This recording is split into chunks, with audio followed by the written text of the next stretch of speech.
어제가 양력설이었습니다. 요즘은 뭐 양력설 세는 사람들이 뭐 특히 기업 하는 사람들 말고는 이렇게 별로 세는 사람이 드문 것 같아요.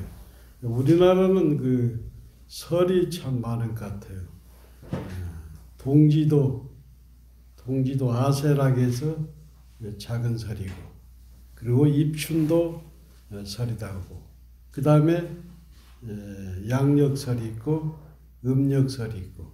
그러니까 이제 태양과 달을 우리는 함께 쓰기 때문에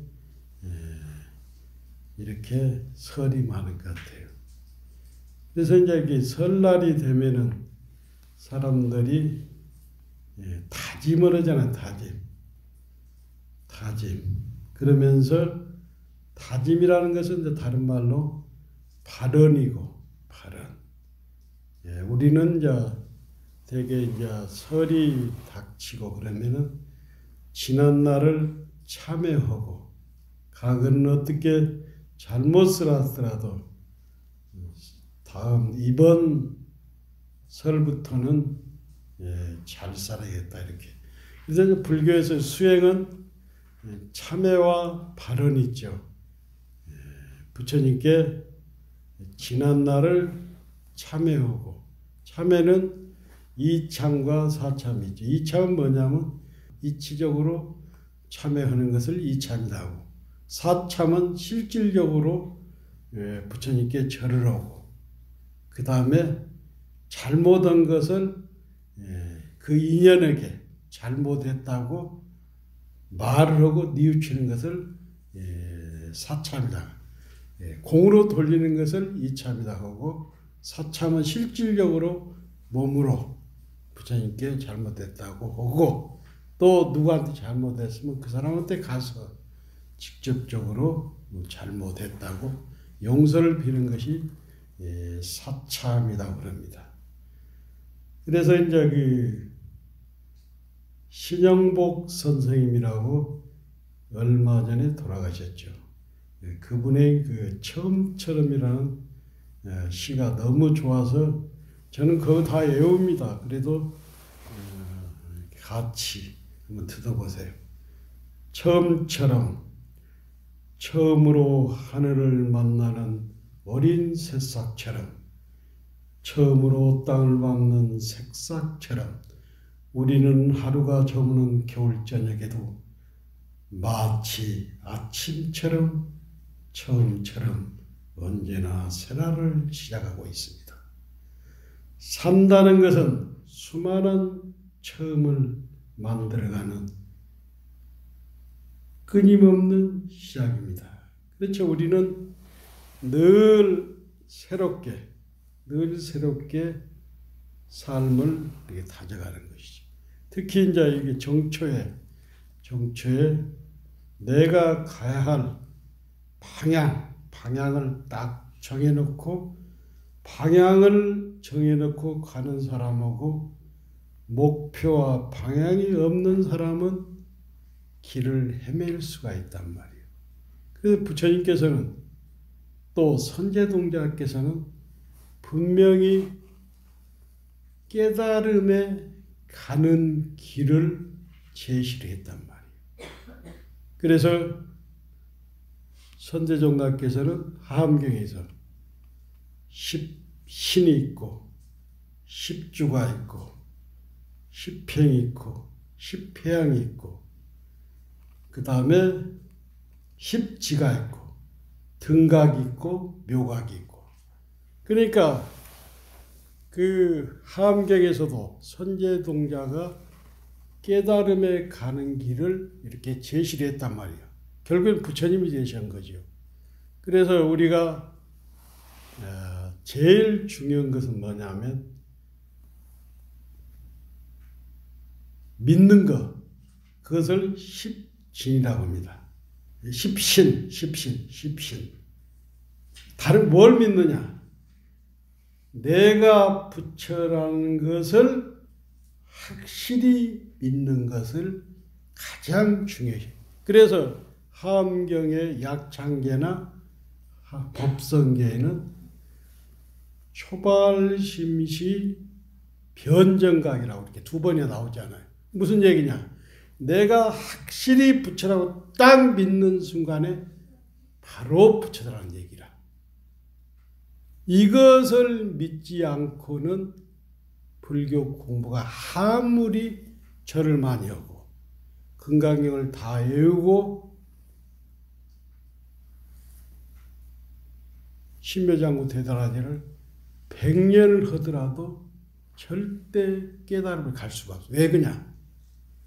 밖에 있는 부처를 통해서는 깨달을 수 없어. 밖에 있는 부처를 처음에는 찾다가 내 안에 있는 부처가 하나를 딱 이뤘을 때 그것이 깨달음이야. 무슨 얘기냐? 내가 부산을 갈 때 내비게이션을 부산을 탁 치고 고속도로에 올려서 가는 것하고 내비게이션이 없이 부산을 가는 것은 천지차이라.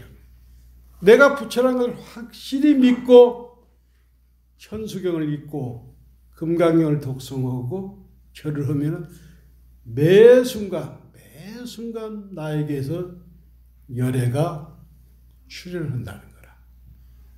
내가 부처라고 생각하고 수행하는 것하고 내가 중생이라고 생각하고 수행하는 것은 엄청난 차이가 있는 거예요. 그래서 부처님의 가르침이 좋은 것은 부처님께서는 깨달음에 가는 길을 분명히 제시했단 말이에요. 선제동자가 십신, 십주, 십행, 십해양, 십지, 등각, 묘각까지 분명히 하엄경에서 깨달음에 가는 길을 제시했으니까. 여러분이 부처라고 확실히 믿는 순간에 바로 초발심시 믿는 발심하는 순간에 바로 깨달음을 이룬다고 하엄경에서 약창계에서 법성계에서 두 번이나 제시하고 있지요. 여러분은 바로 부처입니다. 여러분이 바로 부처라는 거예요. 이것을 믿지 않고 공부하면 공부가 앞으로 나갈 수가 없는 거라. 이해가 되죠? 굉장히 중요한 거라. 그래 아직까지도 내가 부처라는 걸 안 믿었다면은 오늘부터라도 확실히 믿어. 그러면 부처의 행동을 하게 되어 있단 말이에요. 알겠습니까? 네, 그렇죠. 예, 우리가 이제 반야신경, 금강경 공부를 하는데 금강경은 번역한 사람이 누구냐면 구마라집이고 그 다음에 반야신경을 번역한 사람은 현장법사란 말이에요. 현장법사. 현장법사가 13살에 출가를 해. 그래가지고 당나라 때 이제 13살에 이제 출가하는데 낙양의 그 정토사란 절에 출가를 한단 말이에요. 그런데 우리가 그 서유기라든가 명나라 때 오승은이 지은 서유기 보면은 이렇게 나오잖아요. 손오공, 접팔계, 사오정이 나오잖아요. 그렇죠? 근데 이것이 누구를 얘기냐면 그 주인공이 현장법사라는 거예요. 이게 그것이 뭐냐면 현장법사가 당나라에 가가지고 당나라에서 출발해가지고 인도가 천축국이잖아. 천축국에 가서 인도 말을 배워서 그것을 번역을 하잖아요. 인도 말로 된 것을 중국말로 번역하잖아요. 그러니까 현장법사는 요즘 같으면 법정스님처럼 번역의 대가인 거예요. 번역의 대가. 근데 워낙 어렸을 때부터 뛰어나서 인도를 가려고 하니까 태종이 사막도 거쳐하고 길도 험하고 잘못하면 자칫하면 죽는다. 가지 말라고 그래. 그런데 이 현장법사가 13살에 출가해가지고 스승을 15을 모셔 보는데 15 스승이 다 번역이 틀린 거야. 그래서 이 현장법사가 내가 인도 가서 정말로 인도말을 배워서 이것을 중국어로 번역해야겠다 하고 이제 떠날 때 이렇게 다짐을 해. 뭐라고 다짐하냐면 비장하죠. 비장해요. 나 이제 서쪽 나라 천초로 가노니 가는 길 험난하여 목숨을 잃거나 천축에 가서 다시 오지 못할지라도 소나무야 너만은 천년 만년 잘 자라다오. 이 글을 읽으면서 저는 저한테 제가 1993년도 4년도 대자 무문관에 갈 때가 있어요. 그때 이제 도봉산에 원공 스님이 79년도 나와가지고 무문관이 없었는데 그때 이제 문정영 스님이 갑사 대자매 천축사 무문관을 대신해서 무문관을 개원했단 말이에요. 근데 내가 칠번에 사는데 개원했다는 소리를 듣으니까 정말 가고 싶은 거예요. 근데 방부가 쉽지 않아서 매일 3,000배를 열을 했어. 열을 해서 하고 방부를 들어가니까 마침 한 스님이 못 온다고 연락이 왔어요. 그래서 이제 방부를 딱 됐잖아. 그러고 이제 죽으러 가잖아요. 죽으러 가잖아. 그래서 제가 칠불 문수전에 또 기도를 해. 3,000배를. 그때 일주일을 딱 하고 이 시욕을 비치던 것이죠. 내가 지금 대자무문관에 죽으러 갑니다. 어쩌면 다시는 이 지리산에 다시 못 돌아옵니다. 그래서 내가 가서 죽더라도 혹은 또 살아온다면은 이 지리산아 정말 잘 있어라 하고 제가 글을 쓴 지금 시를 안 가져왔는데 그런 글이 있어요. 그래가지고 이제 고향에 내려가니까 고향에 아버지 산소가 동래우고 이렇게 좀 떨어졌어. 그날따라 가보니까 달빛이 그러니까 4월 한 9일 정도 되니까 달빛이 이렇게 있더라고.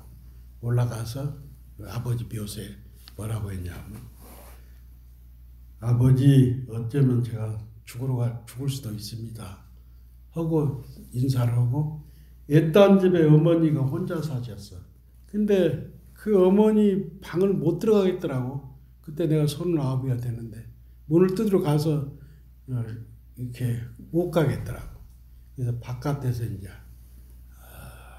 절을 하고 어쩌면 이게 마지막이 됩니다 하고 개나리 보찜을 쌀라 들고 이 갑사 대장을 올라가는데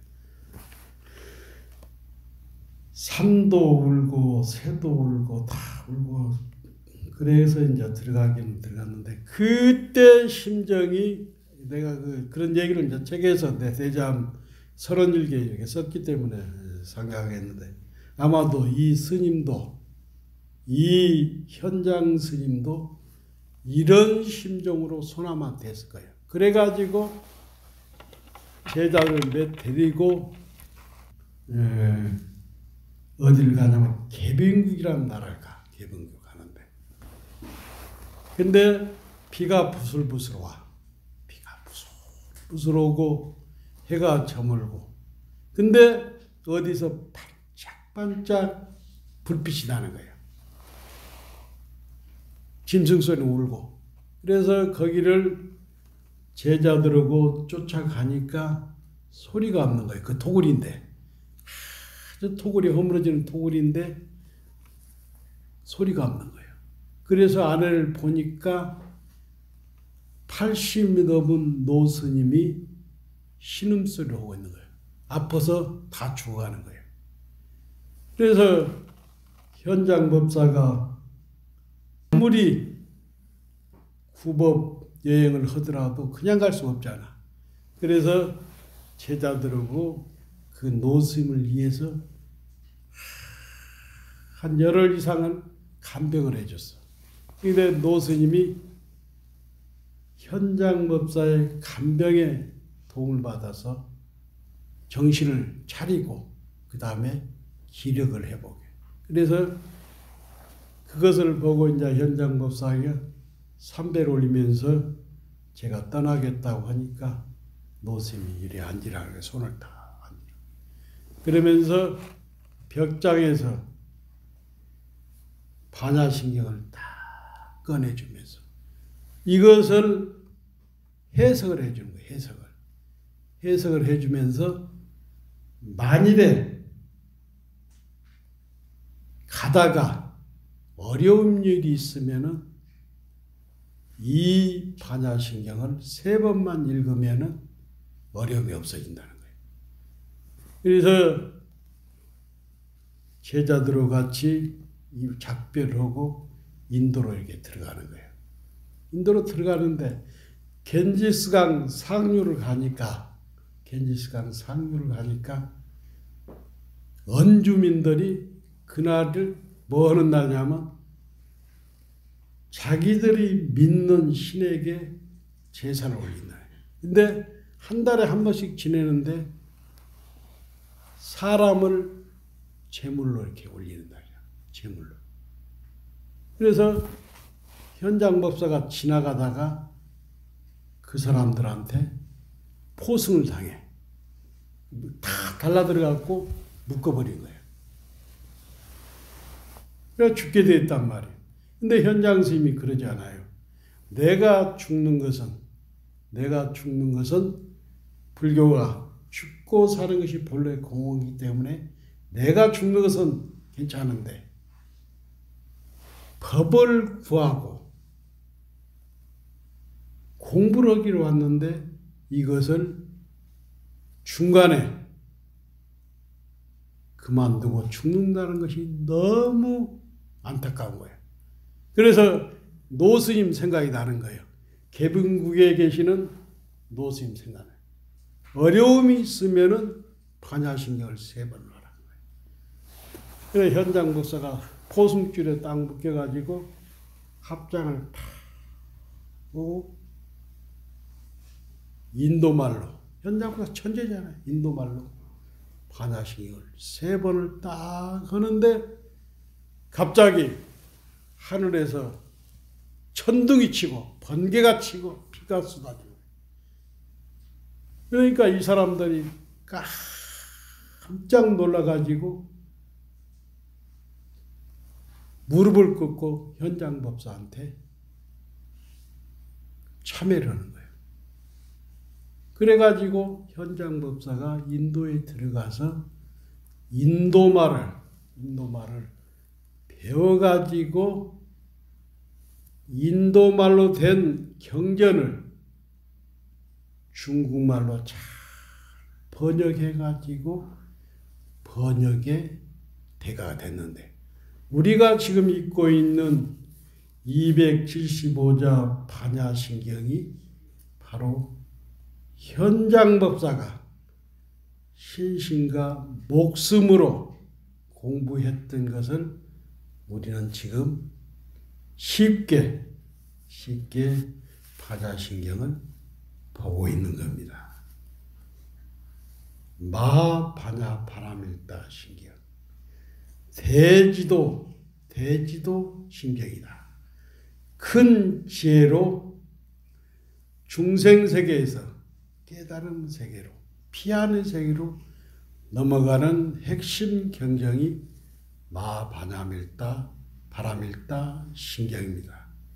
이민년이 밝았습니다. 여러분도 열심히 기도 정진해서 피안의 세계로 파냐 바라밀도 세계로 가서 죽고 사는 데 걸지 않는 대자연이 되십시오. 고맙습니다.